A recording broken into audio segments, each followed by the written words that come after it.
Hello YouTube, it's me, Jonah. And today's DIY, how to change the front brake pads on your 2017 Ford Mustang EcoBoost. So I just picked up my new front brake pads at my local parts store, which comes with gloves, hardware, and the pads. Don't forget, safety glasses. Safety first, let's put on the wheel chokes and raise up the car to its desired height so it can take off the wheel. And so if you like my video and find it helpful, don't forget to give me a thumbs up, comment, and subscribe.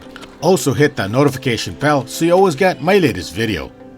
Alright, looks like the tires are high enough. It's time to remove the tire.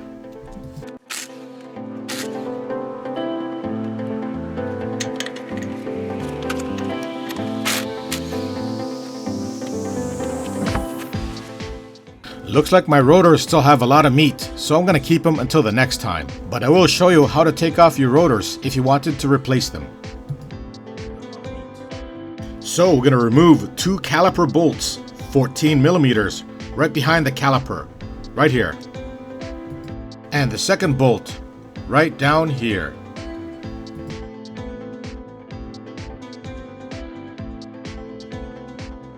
I'll take my 14 millimeter socket and proceed to remove the two bolts. Remember, lefty loosey, but because the bolts are on the other side, don't get confused. I'll take my hammer and tap it a few times just to crack it open. I tap it downwards.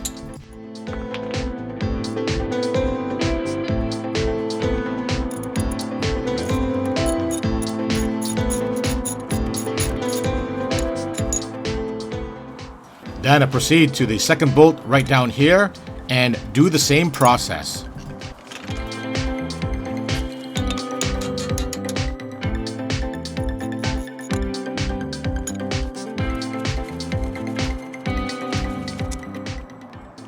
Then carefully remove my caliper by sliding it out.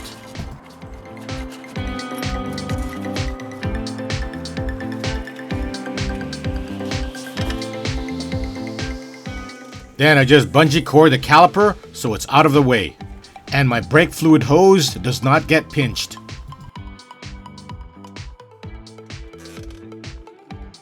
Now I can visibly see my brake pads.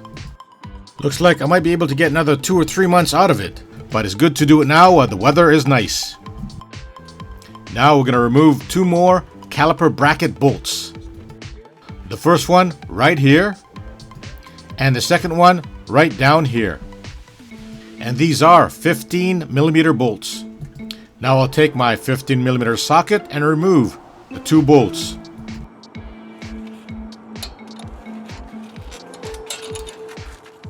Once again, I'll take my hammer and tap it a few times downward to crack it open.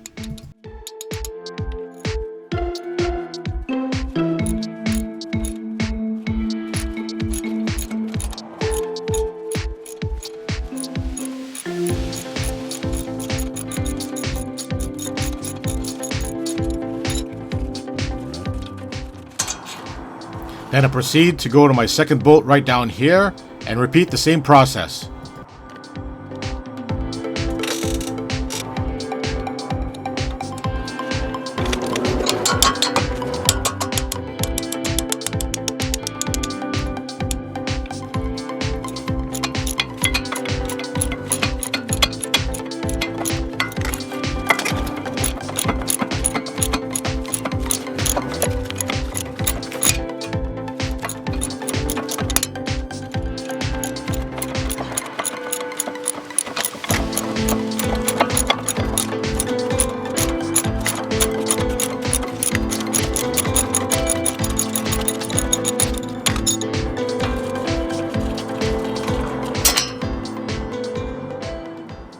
Then carefully slide out my caliper bracket.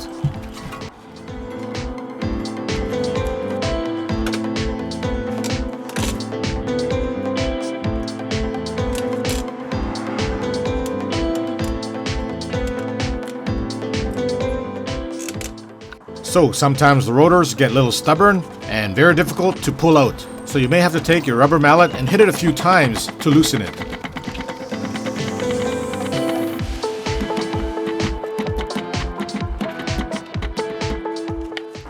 may also have to take your WD-40 or Mr. Wrench and spray the 5 bolt holes that holds your tire.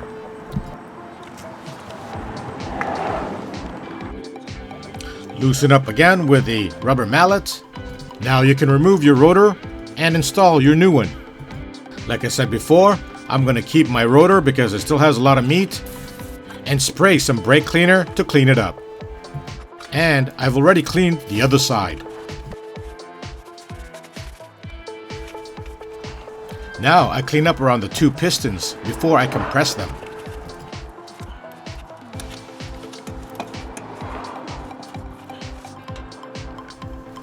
I also open up my brake fluid reservoir before I compress them, because we want to relieve the pressure.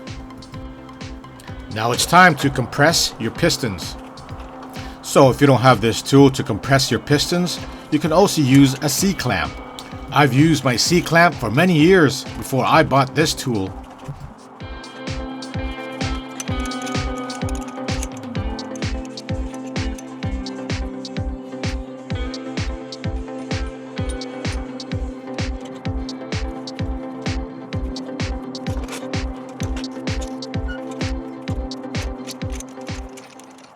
Looks good. Now both the pistons are flush. Now we slide off the old pads by wiggling it out to the side.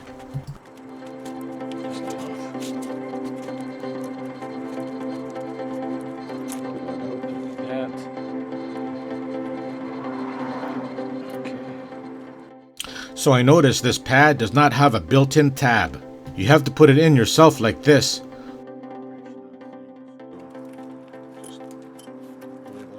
Now I proceed to remove the other pads from its holding grips.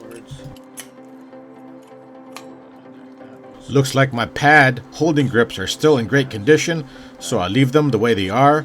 I'll just clean it up with some brake cleaner. So if you want to put the new holding grips on, just remove the old ones with needle nose pliers and install exactly like the old ones.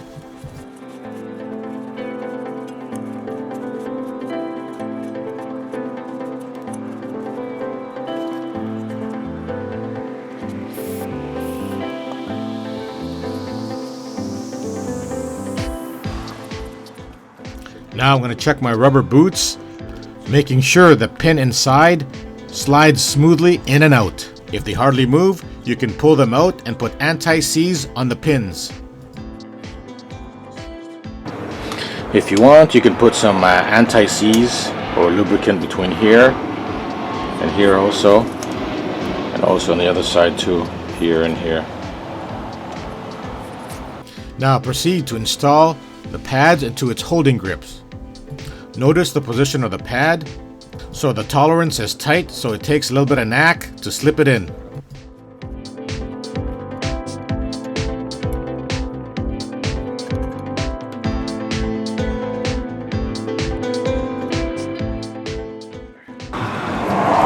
There and there. Okay.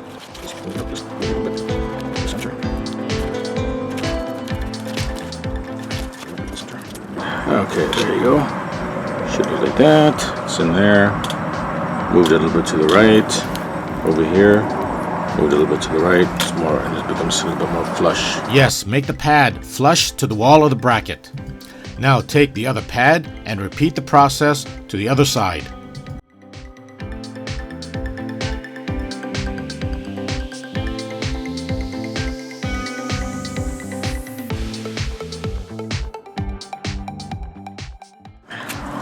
Now I've got both sides here lined up.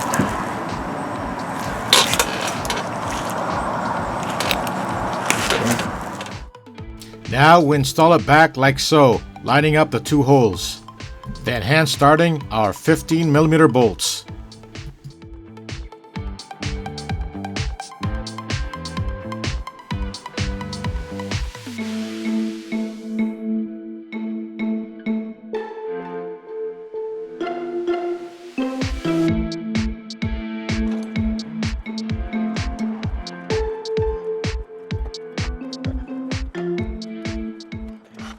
Then we'll take our 15mm socket to tighten it down.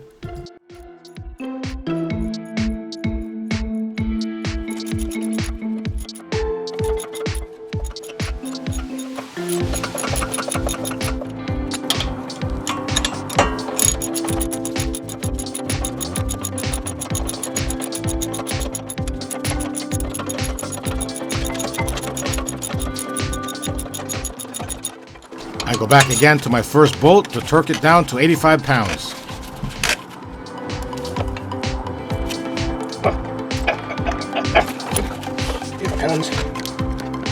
Here. And go back to my second bolt to torque it down to 85 pounds also.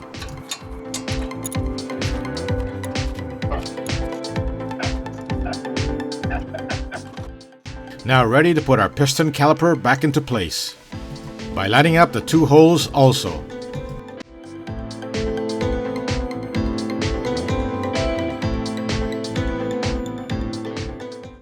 Now installing our two 14mm bolts.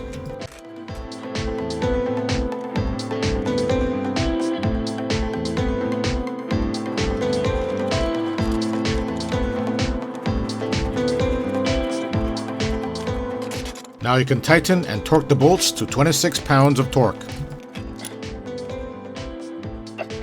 Second bolt also tightened and torqued to 26 pounds of torque.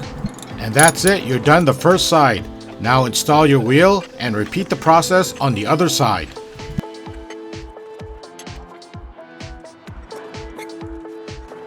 Torque your wheels to 100 pounds of torque.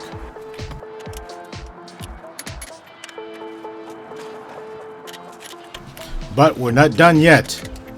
After you finish doing the brakes on the other side, we still have to pump the brakes. Then we get inside our vehicle and pump the brakes a few times. By doing this, you make sure the pads are in contact of the rotors. And keep an eye on your fluid reservoir so it does not flow over. Also make sure your fluid is between min and max level.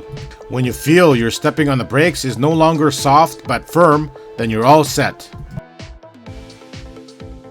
Now close up your reservoir and take it for a test drive. Note the mileage on your vehicle at 50,118 kilometers. This gives you an idea on your next brake change. So if you like my video and found it helpful, don't forget to give me a thumbs up, comment, and subscribe. Also hit that notification bell so you always get my latest video. Thanks for watching.